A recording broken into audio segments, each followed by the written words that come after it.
हिंदवी स्वराज्याचे सरसंस्थापक छत्रपती शिवरायांना मानाचा मुजरा करतो। भारतीय राज्यघटनेचे शिल्पकार भारतरत्न डॉक्टर बाबासाहेब आंबेडकर यांना मानवंदना अर्पित करतो, ज्यांनी खऱ्या अर्थानं छत्रपती शिवरायांनंतर राज्यकारभार कसा चालवला पाहिजे याची मुहूर्तमेढ केली। त्या पुण्यश्लोक अहिल्यादेवी होळकर यांच्याही चरणी नतमस्तक होतो आणि शेतकऱ्यांचे आसूड हे जगासमोर आणणारे, ज्यांची 200वी जयंती आपण साजरी करतो आहोत, असे महात्मा ज्योतिबा फुले यांनाही नमन करतो। आज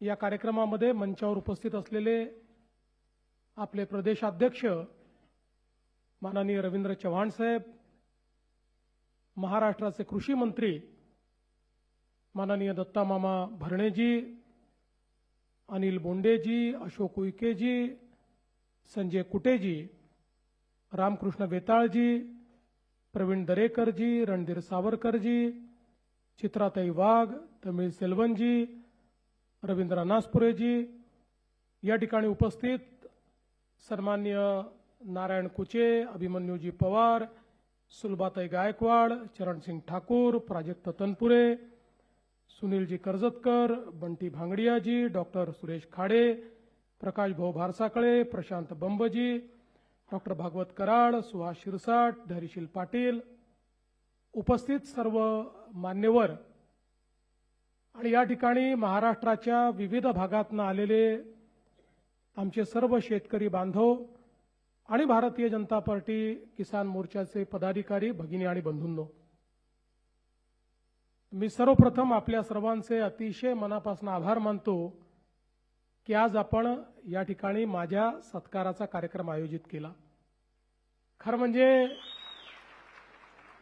मी जीवनामध्ये फार कमी सत्कार स्वीकारतो,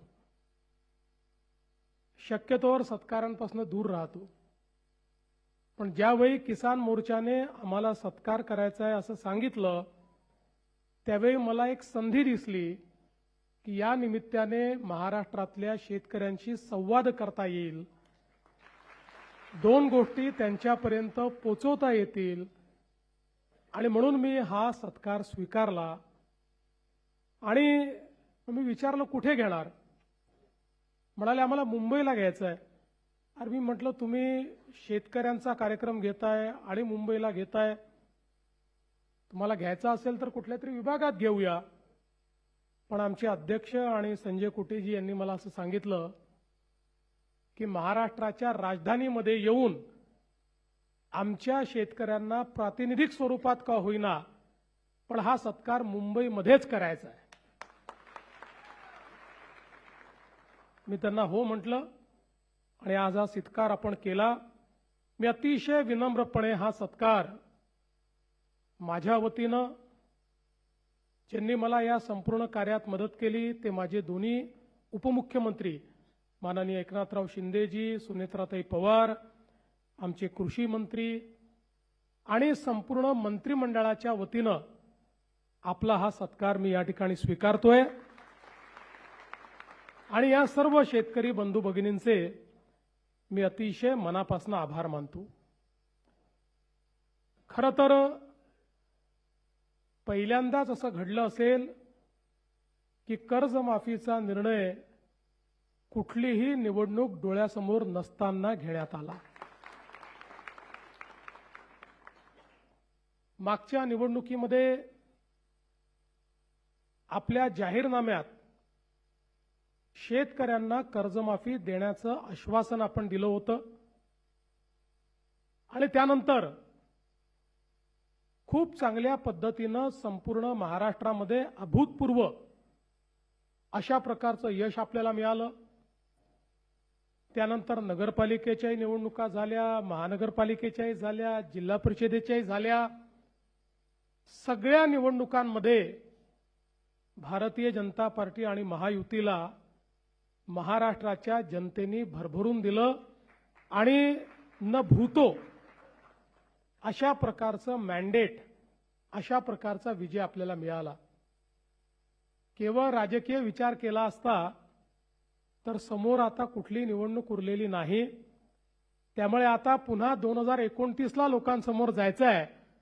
तर 29च्या जानेवारीत आपण कर्जमाफी करू, अशा प्रकारचा राजकीय विचार आपल्याला करता आला असता.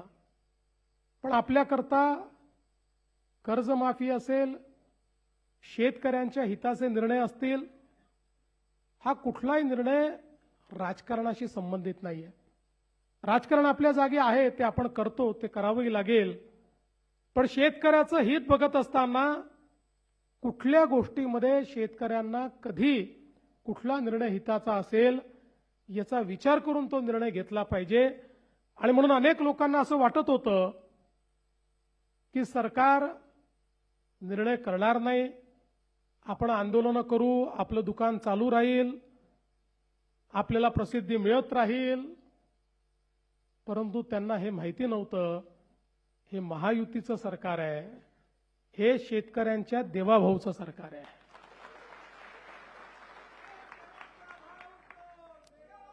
आणि म्हणून आपण कर्जमाफीचा निर्णय घेतला. 2 लाखापर्यंत कर्ज माफ करण्याचा निर्णय घेतला. आणि त्यासोबत ज्यांनी नियमित कर्ज भरलाय त्यांनाही 50,000 रुपये देण्याचा निर्णय आपण घेतला. हे खरं आहे की हा निर्णय घेत असताना एक अट आपण टाकली होती. आणि ती अट अशी होती की 2019च्या कर्जमाफी योजनेमध्ये ज्यांना त्याचा फायदा मिळालाय त्यांना या योजनेचा फायदा मिळणार नाही. राज्यामध्ये 2008ला देशाची कर्जमाफी झाली आणि 2009ला राज्याची कर्जमाफी झाली. 2009च्या कर्जमाफीमध्ये तेव्हाच्या सरकारने 2008च्या कर्जमाफीतल्या लोकांना वगळलं. 2017ला आपण कर्जमाफी केली, त्याही वेळी ज्यांना फायदा यापूर्वी मिळाला होता त्यांना आपण वगळलं. 2019ला कर्जमाफी झाली. 19च्या कर्जमाफीमध्ये तेव्हाच्या सरकारने, मगाशी कुटे साहेबांनी सांगितलं की 2017ला ज्यांना कर्जमाफी मिळाली होती त्या सगळ्यांना वगळण्याचा निर्णय घेतला. याच्या पाठीमागचं कारण काय? तर आत्ताही आपण कर्जमाफीच्या संदर्भात जी समिती तयार केली होती त्या समितीने आपल्याला अहवाल देताना हे सांगितलं की याचा फायनान्शियल इम्पॅक्ट मोठा नाही, 3-4 हजार कोटी रुपयेच लागतील. परंतु आपल्याकडची जी बँकिंग सिस्टीम आहे, बँकांची जी व्यवस्था आहे, जर कर्ज भरण्याची सवय ही सुटली, किंवा अनेक वेळा सवय सुटत नाही पण शेतकऱ्यांना असं वाटतं की आपण भरून टाकल्याने कर्जमाफी झाली तर आपल्याला काय मिळणार. आणि म्हणून या भीतीपोटी अनेक वेळा शेतकरी त्या ठिकाणी कर्ज भरत नाहीत आणि मग नंतर दोन्हीकडनं अडचणीत येतात. आणि म्हणून साधारणपणे लगतच्या कर्जमाफीतल्या लोकांना पुन्हा डिफॉल्ट झाला असेल तर कर्जमाफी देऊ नये, अशा प्रकारचा निर्णय आपल्या समितीने दिला होता. तरीही ज्यावेळेस मी बघितलं की अशा प्रकारचे शेतकरी किती, तर लक्षात आलं की 12 लाख शेतकरी आहेत. ज्या 12 लाख शेतकऱ्यांना या योजनेचा लाभ मिळणार नाही. मग मी विचारलं की समजा आपण असं केलं, 50,000पर्यंत सरकारने द्यावे आणि वरचे त्यांनी द्यावे, तर किती शेतकरी कव्हर होतात? होतात तर 12 लाख. पण त्यातले 6 लाख शेतकरी असे होते की ज्यांना 10-12 हजार रुपये भरले तरीही 50,000चा फायदा त्या ठिकाणी मिळत होता. आणि म्हणून दोन्ही गोष्टी त्यात होत होत्या. शेतकऱ्याला फायदाही मिळत होता आणि पुन्हा जो काही रिपोर्टमध्ये म्हटलं होतं की कर्ज भरण्याची प्रवृत्ती कमी होऊ नये या दृष्टीनं तुम्ही कारवाई करा, ती कारवाई देखील आपल्याला करता येत होती. आणि म्हणून त्या रिपोर्टच्या पलीकडे जाऊन आपण हा विचार केला की 50,000पर्यंत आपण द्यावं आणि 1 लाखापर्यंत गेलं तर जवळपास या 12 लाखातले 9 लाख शेतकरी हे 10-12 हजार रुपये भरून त्या ठिकाणी पात्र होत होते आणि म्हणून या दृष्टीने हा निर्णय घेतला होता. दुसरा निर्णय हा आपण चालू कर्ज आपल्या नागरिकांनी किंवा शेतकऱ्यांनी भरावं याकरता त्याची एक अट आपण लावली होती आणि म्हणून अशा पद्धतीने ही कर्जमाफी केल्यानंतर ज्यावेळी आमच्या रणधीरभाऊ सावरकरांसोबत आमचे महायुतीचे तीनही पक्षाचे सगळे आमदार जवळपास 25-30 आमदार माझ्याकडे आले आणि माझी सवय आहे, मी सत्य नेहमी सांगतो, कारण आर्थिक शिस्तही असली पाहिजे आणि म्हणून मी त्यांना समजावून सांगितलं की मला पैसे जास्त लागणार नाही, 4,000 कोटी लागणार आहेत. 36,000 कोटी दिले आहेत तर 40,000 द्यावे लागतील, पण आर्थिक शिस्त देखील आपल्याला लावली पाहिजे, कारण भविष्यात आपल्या जिल्हा बँका जर वाचवायच्या असतील तर कर्ज भरण्याची प्रवृत्ती वाढली पाहिजे, या दृष्टीने घेतलेला निर्णय आहे. पण आलेल्या सगळ्या आमदारांनी मला त्या ठिकाणी सांगितलं की तुमचं आर्थिकदृष्ट्या किती बरोबर असेल तरी देखील हे जे शेतकरी बाहेर राहत आहेत त्या शेतकऱ्यांच्या मनामध्ये नेहमीच हे राहील की 56 लाखाला दिलं आणि आम्हाला मात्र सोडून दिलं. त्यामुळे तुम्ही हा निर्णय बदलवा आणि मग त्या सगळ्यांचा आग्रह मला योग्य वाटला. मी आमच्या सगळ्या नेत्यांची चर्चा केली आणि त्या ठिकाणी निर्णय केला की यावेळी ही अट काढून टाकू आणि सरसकट 2 लाखापर्यंत सगळ्यांना कर्जमाफी देऊ. त्यामुळे आता जे 19च्या योजनेतही पात्र होते पण नंतर डिफॉल्टमध्ये गेले तेही 12 लाख शेतकरी याच्यामध्ये पूर्णपणे एकही पैसा त्यांना भरण्याची आवश्यकता नाही.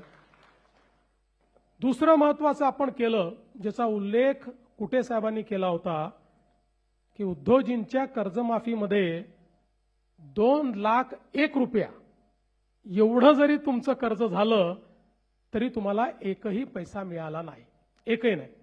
आम्ही म्हटलं असं नाही, एकतर आपले 80% शेतकरी अल्पभूधारक आहेत, त्यामुळे ते 2 लाखाच्या आतले आहेत. जे 2 लाखाच्या वरचे आहेत त्यांनाही संधी मिळाली पाहिजे, या दृष्टीनं आम्ही सांगितलं की 2 लाखाच्या वरचे पैसे तुम्ही भरा, 2 लाखापर्यंत पैसे आम्ही भरतो, म्हणजे तुम्हालाही त्याचा फायदा मिळेल. अशा पद्धतीनं त्यांनाही फायदा दिला. आणि अर्थात दुसरी गोष्ट जी आमच्या या शिष्टमंडळाने मला सांगितली ती मला एका मिनिटात पटली. त्यांनी माझाच विषय माझ्यावर उलटवला.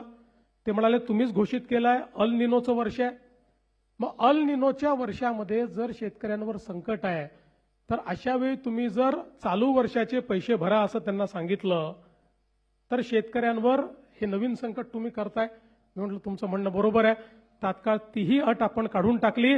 त्यामुळे आता ज्यांना 50,000 रुपये प्रोत्साहनपर मिळणार आहेत त्यांनी जे 26-27 लगतचे जे मागचे 3 वर्ष आहेत त्या 3 वर्षातल्या कुठल्याही 2 वर्षामध्ये त्यांनी जर त्या ठिकाणी पैसे भरलेले असतील तर त्यांनाही 50,000 रुपये प्रोत्साहन देण्याचा निर्णय आपण घेतला आहे. खरं म्हणजे शेतकरी बंधू भगिनींनो, आपण जर बघितलं तर कर्जमाफी हा काही अंतिम उपाय नाहीये. आपण विचार करा, जर राज्यामध्ये शेतकऱ्यांना 7 ते 8 वर्षात 3 वेळा कर्जमाफी द्यावी लागत असेल तर कुठेतरी आपल्या शेतीसमोरचे प्रश्न फार गंभीर आहेत. आणि म्हणून मी नेहमी सांगतो कर्जमाफी आवश्यकच आहे, ती दिलीच पाहिजे, पण कर्जमाफीने कुठला शेतकरी श्रीमंत झाला नाही. कर्जमाफीने कुठला शेतकरी परमनंट त्या कर्जाच्या विळख्यातनं बाहेर पडला नाही. जर आपली शेती फायद्याची करायची असेल तर वेगवेगळ्या प्रकारच्या उपाययोजना केल्याशिवाय शेती फायद्याची होऊ शकत नाही. आज आपण बघा इंडस्ट्रीत नवनवीन तंत्रज्ञान येतं आणि त्या तंत्रज्ञानामुळे ती इंडस्ट्री फायद्यामध्ये जाते. जर एखाद्या उद्योगाने ठरवलं की मी नवीन तंत्रज्ञान आणणारच नाही, तर तो उद्योग बंद पडतो. दुसरा कोणीतरी तंत्रज्ञान आणतो आणि त्या उद्योगाच्या पुढे जातो. आमच्या शेतीचं क्षेत्र देखील असं आहे की या क्षेत्रामध्ये जर आपण नवीन पद्धती आणल्या नाहीत, या शेतीमध्ये आपण नवीन तंत्रज्ञान आणलं नाही, तर शेती फायद्याची होऊ शकत नाही. आणि मग या सगळ्या नवीन गोष्टी करण्याकरता अडचण काय आहे? ती अडचण आहे गुंतवणुकीची. ज्या शेतकऱ्याकडे जो अल्पभूधारक शेतकरी आहे, या अल्पभूधारक शेतकऱ्याला गुंतवणूक त्यांनी करायची कशी? गुंतवणुकीकरता त्याला पैसे येतील कुठनं? तो जेमतेम पीक कर्ज काढतोय आणि तेही कर्ज जर परत करू शकत नाहीये, तर मग गुंतवणूक तो करेल कशी? आणि म्हणून 2014 नंतर मोठ्या प्रमाणात आपण शेती क्षेत्राला रिलीफ आणि रिहॅबिलिटेशन म्हणजे मदत आणि पुनर्वसनचं क्षेत्र नाही, ते तर करावंच लागतं. पाऊस आला तर, अतिवृष्टी झाली तर, अवर्षण झालं तर, वाहून गेली तर, सगळ्या गोष्टीत ते तर करावंच लागतं. पण केवळ तितक्यापुरतं मर्यादित ठेवायचं नाही. शेती क्षेत्रामध्ये गुंतवणूक करायची आपण निर्णय घेतला, मग जलयुक्त शिवार असेल, मागेल त्याला शेततळं असेल, मागेल त्याला सिंचन विहीर असेल, मागे त्याला ठिबक असेल. तुम्ही आठवा 2014 पूर्वीची परिस्थिती तुम्ही आठवा. मी देखील जवळपास 10 वर्ष माझ्याकडे ग्रामीण क्षेत्र होतं मी आमदार असताना. नंतर मग माझं शहरी क्षेत्र झालं. पंचायत समितीत आम्ही बसायचो, काहीतरी इष्टांक आलेला असायचा आणि मग ते पंचायत समितीचे सभापती, सदस्य आणि आमदार मिळून आम्ही वाटायचो. 4 तुझ्याकडे, 2 तुझ्याकडे, 4 तुझ्याकडे, 5 तुझ्याकडे. आणि त्या वाटणीतही आम्ही एवढं खुश असायचो की जणू काय शेतकऱ्याला आपण दिलेला आहे अशा पद्धतीची बंदरबाट आपण करायचो. मी सांगितलं की पद्धतीच दूर झाली पाहिजे आणि मग सगळ्या गोष्टी मागेल त्याला, ज्याला आवश्यकता त्याने मागावं, आपण त्याला देऊ, अशा पद्धतीनं मागेल त्याला शेततळ्यांची योजना आपण आणली. महाराष्ट्रामध्ये लाखो शेततळी आपण तयार केली. आज तुम्ही बघा, म्हणजे आम्हाला संधी मिळते अनेक वेळा हेलिकॉप्टर म्हणून जाण्याची, अलीकडच्या काळात मी वापरत नाहीये, पण अनेक जिल्हे असे आहेत आणि मराठवाड्यातले देखील अनेक जिल्हे असे आहेत की जे कोरडे जिल्हे आहेत, पण तुम्ही वरून जर बघितलं ना तर प्रत्येक शेतात शेततळ तुम्हाला भेटतं. आणि ते विचारा कधी झालेलं आहे? हे मागेल त्याला शेततळ्याच्या आपल्या योजनेत झालेलं आहे. आज जे काही पाणी आहे ते आपण साठवू शकतो. आणि मग आताच्या परिस्थितीत अल निनोमध्ये कुठेतरी 5, 7, 8 जुलैला भरपूर पाऊस येतो आणि त्याच्यानंतर 25 जुलैपर्यंत पाऊस गायब होतो. अशा परिस्थितीमध्ये जर पिकावर ताण पडला तर त्या पिकाला पाणी द्यायचं कुठनं? त्याकरता ही शेततळी आहेत, त्याकरता प्रोटेक्टिव्ह इरिगेशन करता ही कामी येत आहेत. आज परिणाम असा झाला, आम्ही साधारणपणे ज्या ठिकाणी जलयुक्त शिवारची कामं आपण केली, जलसंधारणाची कामं केली, त्या गावांचं ज्यावेळेस ऑडिट केलं, त्या ऑडिटमध्ये असं लक्षात आलं की अनेक गावं अशी होती की जी एका पिकावर होती, ती आज 3-3 पिकं घेऊन राहिली आहेत. ज्या गावांमध्ये बागायतीचा विचार करत नव्हते, फळबागांचा विचार करत नव्हते. मला नेहमी आजही माझ्याकडे तो व्हिडिओ आहे की ज्यावेळी 2019 साल असेल, मी सांगोल्याला गेलो आणि त्या सांगोल्यामध्ये एक शेतकरी म्हणाला माझ्या शेतीत तुम्हाला यावंच लागेल, आणि मला घेऊन गेला आणि त्यांनी सांगितलं इथे माझ्याकडे काही पिकत नव्हतं. आज जलयुक्त शिवारनंतर ऍपल बेर त्यांनी पिकवणं चालू केलं आणि म्हणाला यावर्षी 25 लाख रुपयाचे ऍपल बेर मी त्या ठिकाणी विकेल. त्यामुळे शेतीमध्ये आणि शेतीच्या क्षेत्रात गुंतवणूक आपण सुरू केली. पूर्वीच्या काळामध्ये लोकांना ड्रिप इरिगेशन करता, ठिबक सिंचनाकरता वाट पाहावी लागायची. आम्ही सांगितलं ऑनलाईन अप्लाय करा, ऑनलाईन अर्ज करा आणि ऑनलाईनच तुमच्या खात्यात पैसे जातील. आताही जे मामा सांगत होते की काही बॅकलॉग राहिला होता तोही आम्ही पूर्ण करतोय. आणि जेवढे अर्ज आले, 5 लाख अर्ज आले तर 5 लाख अर्ज आम्ही स्वीकृत करणं सुरू केलं. ट्रॅक्टरची मागणी जेवढी आली आम्ही स्वीकृत केली. इतक्या मोठ्या प्रमाणात हळूहळू हे यांत्रिकीकरण आपण सुरू केलं. आणि महत्वाचं यातलं काय आहे तर आज आपल्याला आपल्या शेतीमध्ये जर परिवर्तन करायचं असेल, गुंतवणुकीची क्षमता बघा, जागतिक बाजारपेठ झाली आहे. आता शेतमालाचा भाव हा कुठलं राज्य ठरवत नाही, कुठला देश ठरवत नाही, जागतिक बाजारपेठ ठरवते. त्यामुळे त्या जागतिक बाजारपेठेमध्ये जर आपल्याला त्या ठिकाणी आपल्या शेतमालाचा भाव घेऊन फायदा करायचा असेल तर उत्पादन खर्च कमी करावा लागेल. उत्पादन खर्च कमी करायचा असेल उत्पादकता वाढवावी लागेल. उत्पादकता वाढेल तेव्हाच उत्पादन खर्च कमी होईल. आणि मग अशा सगळ्या गोष्टींकरता आता ज्याच्याकडे 1 एकर शेती आहे, 2 एकर शेती आहे, त्याची गुंतवणुकीची ताकद किती आहे. आणि म्हणून आपण गटशेतीची योजना सुरू केली. मला असं वाटतं की महाराष्ट्रामध्ये पुढच्या 2 ते 3 वर्षामध्ये 50,000 गट जर आपण तयार केले तर या गटांची क्षमता जी आहे, आणि सरकार सगळ्या योजना गटाला देत आहे. मागच्या वेळेस तर आपण 1 कोटी रुपयापर्यंतच्या योजना गटांना दिल्या, तर या गटाची गुंतवणुकीची क्षमता वाढते. या गटांना जे काही निविष्ठा खरेदी करावे लागतात त्याची किंमत कमी होते. वेगवेगळ्या पिकांचे प्रयोग करून पूरक पिकं त्या ठिकाणी घेता येतात आणि त्यातनं शेती जी आहे ही उद्योगासारखी फायद्यामध्ये आपल्याला आणता येते. आणि म्हणून त्याही दृष्टीने खूप मोठ्या प्रमाणात काम करण्याची आवश्यकता आहे. आमच्या शेतकऱ्याचा जो काही खर्च आहे तो कमी व्हावा म्हणून आपण 2 गोष्टी त्या ठिकाणी केल्या. सगळ्यात महत्त्वाचं काही केलं असेल तर आमच्या शेतकऱ्यांना 7.5 हॉर्स पॉवर पर्यंत जो काही विजेचा खर्च होता ते वीज बिल माफ करण्याचा निर्णय आपल्या सरकारने घेतला. आज याचा कधी कोणी विचार करत नाही. वीज बिल माफ झालं म्हणजे वीज कंपनी जी आहे ती कंपनी स्वतःच्या खिशातनं भरत नाही.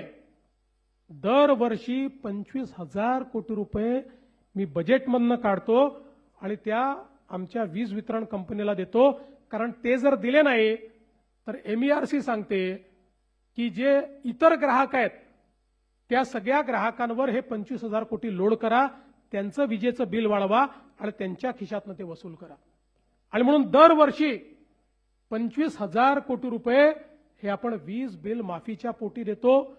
आणि मला हेही सांगताना आनंद वाटतो की याच महाराष्ट्राने जवळपास महाराष्ट्रातल्या शेतकऱ्याला आपल्याला माहिती आहे अर्धे दिवस सकाळी वीज, अर्धे दिवस रात्री वीज, इतक्या मोठ्या प्रमाणात रात्रीची वीज आल्यानंतर शेतकऱ्याला काय अडचणी त्या ठिकाणी सहन कराव्या लागतात आपल्याला माहिती आहे. आपण सौर कृषी वाहिनी आणि सौर पंप अशा 2 योजना आणल्या.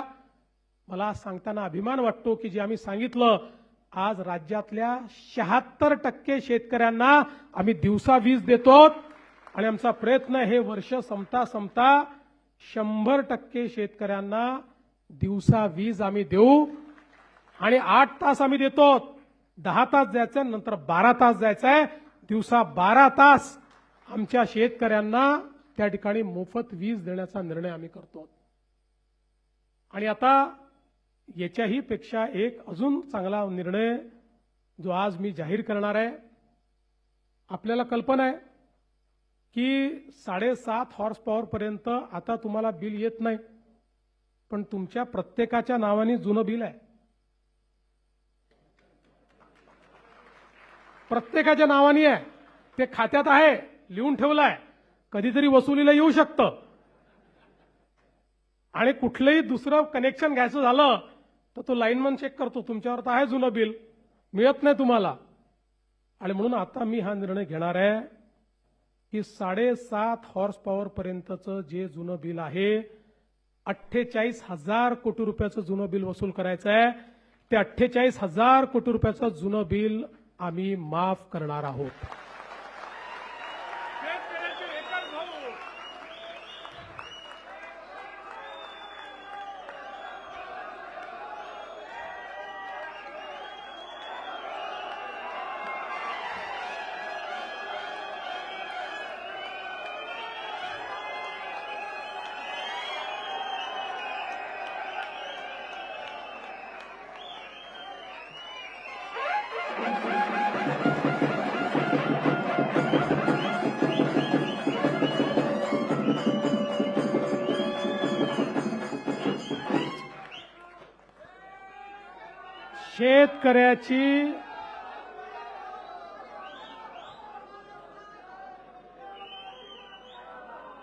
शेतकऱ्याची पाटी ही कोरी झाली पाहिजे आणि त्याला नव्याने त्या पाटीवर इतिहास लिहिता आला पाहिजे, या दृष्टीनं घेतलेला हा निर्णय. आज खरं म्हणजे एकीकडे शेती क्षेत्रातली गुंतवणूक आपण किती वाढवली आहे. माननीय मोदीजींच्या नेतृत्वामध्ये केंद्र सरकार आणि राज्य सरकार मिळून यावर्षी शेती क्षेत्राला विविध योजनांच्या माध्यमातून कुटे साहेब आपण जो पैसा देतोय तो 95,000 कोटी रुपये आहे. कर्जमाफीच्या व्यतिरिक्त, कर्जमाफीचा पैसा नाही, 95,000 कोटी रुपये आपण देतो आहोत. मोठ्या प्रमाणात ही गुंतवणूक आपण वाढवतो. आपला प्रयत्न आहे की हे क्षेत्र हळूहळू सस्टेनेबल झालं पाहिजे आणि म्हणून एक एक गोष्ट जी आपण करतोय, आता शेती क्षेत्रामध्ये आपण एआयचा वापर चालू केलाय. कारण आपल्याला जर उत्पादन खर्च कमी करायचा असेल तर आज आपण इस्रायलची शेती बघितली तर इस्रायलच्या शेतीमध्ये फर्टिगेशन आहे, ठिबक सिंचन आहे, पण त्या ठिबक सिंचनामध्ये फर्टिगेशन आहे. जे काही त्या ठिकाणी द्यावं लागतं ते सगळं त्या ठिबकच्या माध्यमातून जात असताना कंप्लीट ऑटोमेशन असल्यामुळे जेवढं सीसी गेलं पाहिजे, आपण तर अंदाजे करतोय सगळ्या गोष्टी, अंदाजे जेवढं सीसी गेलं पाहिजे तेवढंच ते जातं, त्यापेक्षा जास्त जात नाही. त्याचा परिणाम काय होतो? जमीन चांगली राहते. त्याचा परिणाम काय होतो? खर्च कमी होतो आणि वाढीला त्याचा फायदा होतो. त्यामुळे अशा पद्धतीचे जे काही विषय आहेत ते आपल्याला हळूहळू न्यावे लागतील. आणि शेतीमध्ये जे काही आपण वापरतो, आज रासायनिक खतांमुळे आपल्या शेतीची अवस्था ही वाईट होते आणि म्हणून त्याचा वापर कसा कमी करायचा. आज आपण जे काही आपलं त्या ठिकाणी दुसरं खातं ॲनिमल हजबंडरीचं, त्या खात्यामध्ये देखील खूप मोठ्या प्रमाणात काम चालू केलेलं आहे. कारण आपल्याला कल्पना आहे की आपल्या शेतीतल्या गायी कमी झाल्या, जनावरं कमी झाले आणि त्यातनं शेतीमध्ये ज्या नैसर्गिक गोष्टी जात होत्या त्या गोष्टी आता हळूहळू आपल्या जायला लागल्या. सगळं आपण रासायनिक वापरायला लागलो आणि म्हणून पुन्हा एकदा नैसर्गिक शेतीकडे जाण्याकरता त्या ठिकाणी आपला प्रयत्न आहे की पशुसंवर्धन दुग्ध व्यवसाय विकास विभागाच्या माध्यमातून मोठ्या प्रमाणात योजना आणून आपल्या देशी गायींचं संवर्धन झालं पाहिजे. आणि देशी गायींच्या माध्यमातून आज इतके चांगले प्रयोग झाले आहेत. आज जीवामृत असेल किंवा इतर पद्धती असतील की ज्यामुळे अतिशय कमी खर्चामध्ये गोमूत्र असेल, शेण असेल, गूळ असेल, हळद असेल, अनेक गोष्टी त्याचं मिश्रण करून आणि त्या ठिकाणी ज्या प्रकारे आमच्या शेतीमध्ये आज त्यांनी उत्पादकता वाढते आहे, ती कमी होत नाही आहे, असे वेगवेगळे प्रयोग हे आपल्याला करावे लागतील. आणि त्यातनं आपल्या जमिनीची जी उर्वरा क्षमता आहे, जी उत्पादन क्षमता आहे, ही क्षमता देखील त्या ठिकाणी आपल्याला पुन्हा एकदा परत आणावी लागेल, ती वाढवावी लागेल. या सगळ्या गोष्टी येत्या काळामध्ये करण्याचा आपला प्रयत्न आहे. आणि म्हणून गुंतवणुकीच्या मॉडेलकडे आपण सगळे लोक या ठिकाणी जाण्याचा प्रयत्न करतो.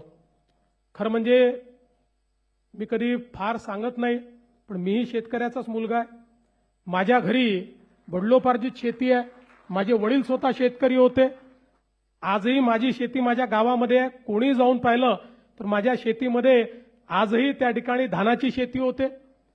आणि जवळपास वयाच्या 25व्या वर्षापर्यंत वर्षातले 3 महिने गावी असायचो.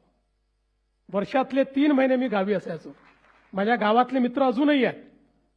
आणि घरी शेती होती, घरी आमराई होती, घरी ऊस होता.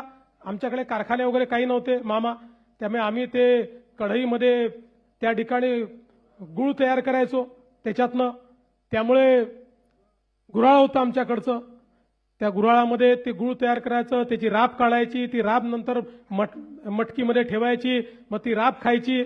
हे सगळं लहानपणापासून बघितलेलं आहे. आमच्याकडे बगीचा होता, बगीच्यामध्ये सर्व प्रकारचे भाज्या आम्ही त्या ठिकाणी तयार करायचो. त्यामुळे शेतामध्ये गेलेलो आहे, शेती बघितलेली आहे. जेव्हा पावसाळा असायचा त्यावेळी आमच्याकडे रोवणी जी व्हायची तेव्हा भले रोवणे करण्याकरता नाही, रोवणे करण्याच्या बहाण्याने चिखलात खेळायला मिळायचं म्हणून सगळे भावंड आम्ही त्या चिखलात जाऊन त्या ठिकाणी रोवणी करायचो. हे सगळं केलेलं आहे. त्यामुळे एखाद्या रूममध्ये बसून निर्णय घेणारा मी नाही आहे. हे सगळं जवळून बघितलेलं आहे. शेती मातीशी संबंध आमचाही आहे. फक्त आम्ही कधी फार ते सांगत फिरत नाही की बाबा आमचा खूप संबंध आहे. त्यामुळे अनेक वेळा लोकांना असं वाटतं की शहरातनं निवडून येतं त्यांना काही समजतं का नाही समजत. महत्वाचं एवढंच आहे की जोपर्यंत शेतीची अर्थव्यवस्था ही आपण योग्य करणार नाही, जोपर्यंत त्या अर्थव्यवस्थेमध्ये आमूलाग्र बदल आपण घडवणार नाही, जोपर्यंत केवळ शेती नाही तर शेतीच्या नंतर त्याचं प्रोसेसिंग आहे, त्याला योग्य मार्केट मिळवून देणं आहे, त्याचं ब्रँडिंग आहे, या गोष्टी जोपर्यंत आपण करत नाही. आणि म्हणूनच मागच्या काळामध्ये मुख्यमंत्री असताना मी त्या ठिकाणी 2 योजना सुरू केल्या. पहिली नानाजी देशमुख कृषी समृद्धी योजना, वर्ल्ड बँकेकडनं आज ती योजना चाललेली आहे 5,000 कोटी रुपयाची, की ज्या योजनेमध्ये आज जलसंधारणापासून तर व्हॅल्यू चेनपर्यंत सगळ्या गोष्टी विदर्भ आणि मराठवाड्याच्या या जिल्ह्यांमध्ये चाललेल्या आहेत, काही उत्तर महाराष्ट्रातल्या जिल्ह्यात चालले आहेत. आणि दुसरी आपण जी योजना स्मार्टची आणि मॅग्नेटची केली, की ज्या योजनेमध्ये आपला प्रयत्न आहे 10,000 गावांमध्ये आपली जी प्राथमिक सोसायटी आहे त्या सोसायटीला ॲग्री बिझनेस सोसायटीमध्ये परिवर्तित करायचं, त्याला प्रशिक्षित करायचं. आणि संपूर्ण जी चेन आहे, गोडाऊन असेल, कोल्ड चेन असेल, अशी जी कंप्लीट चेन आपल्याला करावी लागते की ज्याच्यामुळे शेतकऱ्यांना होल्डिंग करता आलं पाहिजे. आज शेतकऱ्यांचा प्रश्न हाच आहे, आपण हमीभाव देतो, हमीभावाने खरेदी पण भरपूर करतो, पण आपल्याला माहिती आहे की जसं कापूस आहे, कापसामध्ये खेळा खरेदी होते, त्या ठिकाणी जाऊन शेतीमध्ये खरेदी होऊन जाते. त्या शेतकऱ्याला लगेच काहीतरी समोरचं पाहिजे असतं, म्हणजे लग्न आहे घरी, काहीतरी सण आहे, त्यामुळे मिळेल त्या भावात तो आलेल्या व्यापाऱ्याला विकून टाकतो आणि मग हमी भावाचा फायदा त्याला मिळत नाही. आणि म्हणून हमी भावाची विक्री होतपर्यंत त्याला ते योग्य ठिकाणी ठेवताही आलं पाहिजे आणि त्याच्यावर त्याला तारणही मिळालं पाहिजे, जेणेकरून त्याला कुठलंही त्यातनं अडचण येणार नाही. अशा प्रकारची व्यवस्था ही आपल्या प्राथमिक सोसायट्यांच्या माध्यमातूनच कशी उभी करता येईल याचं काम आज आपण जवळपास 10,000 गावांमध्ये करतो आणि पुढेही आपल्याला हे काम जवळजवळ सगळ्या गावांमध्ये करायचं आहे. ही सगळी अर्थव्यवस्था बदलण्याचं काम हे आपल्याला निश्चितपणे या ठिकाणी करायचं आहे. आणि मला विश्वास आहे की आज जरी आपला शेतकरी अडचणीत आहे आणि मला हे दिसतंय की आपण जर फोकस काम केलं तर आज शेतकऱ्याला मदत करावी लागते. फोकस पद्धतीने काम केलं तर आजपासून 5, 7, 10 वर्षानंतर शेतकरी तुमच्या दारात येणार नाही, शेतकऱ्याला तुम्हाला मदत करावी लागणार नाही. आज आमचा फोकस हा शेतीसोबत इतक्या मोठ्या प्रमाणात उद्योगावर आहे. हा का आमचा उद्योगावर आहे? याचं कारण असं आहे की एकीकडे हळूहळू शेती क्षेत्रातला रोजगार कमी होणार आहे. तो याकरता कमी होणार आहे की पूर्वी असं होतं, शेत मोठं होतं, 4 मुलं हो का 6 मुलं हो सगळे शेतीवर जायचे. आता ती परिस्थिती नाही आहे आणि हळूहळू शेतमजुरांची संख्याही थोडी कमी व्हायला लागली आहे. त्यामुळे हळूहळू आपण यांत्रिकीकरणाकडे येणार आहोत आणि म्हणून गावातल्या मुलांना केवळ शेती आणि शेतीतलं म्हणजे जी शेती 2 भाऊ करू शकतात तीच 4 भाऊ करतायत. त्यामुळे उरलेल्या 2 भावांचे जे श्रम आहेत त्याला पैसे मिळत नाही आहेत आणि म्हणून त्याला उद्योगाची जर जोड दिली तर उद्योगाच्या माध्यमातून समजा 2 भाऊ उद्योगात गेले आणि 2 भाऊ शेतीत राहिले तर तिथलं अर्थकारण जे आहे ते पूर्णपणे बदलेल. आणि दुसरा प्रयत्न आहे, जवळपास कुठले 8 ते 10 वर्ष शेती क्षेत्रामध्ये पैसा टाकावा लागणार आहे. पैसा येईल कुठनं? राज्यामध्ये जर आपण आज या स्मार्ट सिटी तयार करतो, आपण नवीन मुंबई 3 करतो, मुंबई 4 करतो, इन्फ्रास्ट्रक्चर तयार करतो, उद्योगाकरता वेगवेगळ्या प्रकारचे मार्ग तयार करतो, याचं कारण हे सगळं केल्यामुळे राज्याच्या तिजोरीत पैसे येतात. तिजोरीतच पैसे आले नाही तर टाकणार कुठनं आहे? आज ज्यावेळेस शेतकऱ्यांना 40,000 कोटी रुपयाची कर्जमाफी आपल्याला द्यावी लागते त्यावेळी लक्षात घ्या एक रस्ता बनवायचा असेल तर बँक आम्हाला कर्ज देते, पण शेतकऱ्याच्या कर्जमाफी करता आम्हाला कर्ज मिळत नाही. ते आपल्याला 4 खर्च कमी करावे लागतात आणि राज्याच्या बजेटमधनं ते द्यावे लागतात. आणि म्हणून राज्याचं बजेट जर मोठं झालं नाही, राज्याच्या तिजोरीत पैसे आले नाही, तर शेतकऱ्याचं कल्याण करणार कसं? आणि म्हणून आपला प्रयत्न आहे की एकीकडे शेती क्षेत्रातली गुंतवणूक वाढवायची आणि दुसरीकडे उद्योगाचं क्षेत्र आणि सेवा क्षेत्र या 2 क्षेत्रांमध्ये मोठ्या प्रमाणात गुंतवणूक आणायची. ती गुंतवणूक आणली की त्यातनं टॅक्सच्या रूपानं पैसा तिजोरीत येतो. आलेला पैसा शेतीच्या क्षेत्रामध्ये जर आपण लावू शकलो तर 8 ते 10 वर्षामध्ये हे क्षेत्र पूर्णपणे आपल्या पायावर उभं होईल आणि त्यानंतर या क्षेत्रात पैसा लावण्याची आवश्यकता असणार नाही. हेच क्षेत्र तुम्हाला पैसा देईल. अशा पद्धतीचं हे क्षेत्र आपल्याला उभं करायचं आहे. आणि म्हणून आज ज्या वेगवेगळ्या उपाययोजना आपण करतोय त्याच्यामध्ये सगळ्यात महत्वाची आपली उपाययोजना आहे ती आपला नदी जोड प्रकल्प. या महाराष्ट्रातला 52% भाग हा अवर्षण प्रवण आहे. 52% भागामध्ये आपल्याला पाहिजे त्या प्रमाणात पाऊस होत नाही. केवळ 48% भागामध्ये होतो. त्या 52% भागामध्ये जिथे कधी ना कधी दुष्काळ पडत असतो. आता यावर्षीचं अल निनोचं संकट आहे. या संकटाचा सामना आपल्याला करावा लागेल. आणि म्हणून एकीकडे 52% भाग अवर्षण प्रवण आहे आणि दुसरीकडे तो विदर्भाचा भाग असो का कोकणाचा भाग असो, या ठिकाणी 200 टीएमसी पाणी हे समुद्रात वाहून चाललेलं आहे. त्या पाण्याचा उपयोग होत नाही. आणि म्हणून आपण हा निर्णय केला की आपल्याला हे वाहून जाणारं जे पाणी आहे हे आता तुटीच्या खोऱ्यामध्ये आणलं पाहिजे. आपलं गोदावरीचं जे खोरं आहे, ज्या खोऱ्यावर जवळपास 50% महाराष्ट्रातली शेती आणि महाराष्ट्रातलं पाणी अवलंबून आहे, ते तुटीचं खोरं आहे. तापीचं खोरं जे उत्तर महाराष्ट्रातलं आहे ते आपलं तुटीचं खोरं आहे. या खोऱ्यांमध्ये हे पाणी आलं पाहिजे. आणि म्हणून आपण ज्या योजना तयार केल्या, वैनगंगा नळगंगा सारखी योजना, की ज्या योजनेमध्ये 450 किलोमीटरची नवीन नदीच आपण तयार करतो, ज्यामध्ये समुद्रात वाहून जाणारं 70-80 टीएमसी पाणी हे आपण भंडाऱ्याच्या खालून त्या ठिकाणी उसळणार आणि ते पाणी बुलढाण्यापर्यंत आपण आणणार. आणि याच्यामध्ये जवळपास 24 नवीन धरणं आणि 16 जुन्या धरणांची उंची वाढवणं, अशा पद्धतीनं 40 वॉटर स्ट्रक्चर तयार होतील. विदर्भामध्ये एकही जिल्हा एकही तालुका दुष्काळात कधीच राहणार नाही. अशा पद्धतीचं हे काम आपण करतोय. हे आता अंतिम टप्प्यात आलंय. ईश्वराचा आशीर्वाद असला तर याच वर्षी हे काम तयार करू. दुसरं, दरवर्षी सातारा सांगलीला पावसामुळे त्या ठिकाणी पूर येतो आणि इतकं पुराचं पाणी म्हणजे महाराष्ट्र, कर्नाटक, आंध्र सगळ्यांच्या हिश्श्याचं पाणी गेल्यानंतरही 200 टीएमसी पाणी हे वाहून जातं आणि ते आपल्याकडे पुरात येतं आणि दरवर्षीचा पूर आहे. याच्यावर आपण योजना तयार केली आणि आता वळण बंधाराच्या माध्यमातून हे पाणी पश्चिम महाराष्ट्रातले जे दुष्काळी तालुके आहेत तिथे आणि उजनीमध्ये आणून ते मराठवाड्यामध्ये नेण्याचं काम आपण त्या ठिकाणी करतो. तिसरं, आपलं जवळपास उल्हास खोऱ्यातलं जवळपास 250 टीएमसी पाणी हे सगळं समुद्रात वाहून जातं. आपल्याला ईश्वराने सह्याद्री दिलाय, पश्चिमी घाट दिलेला आहे. या पश्चिमी घाटातनं ज्या नद्या आहेत, पश्चिमेला वाहणाऱ्या नद्या आहेत, या नद्यांचं पाणी आपल्याला मिळत नाही, ते थेट समुद्रात जातं.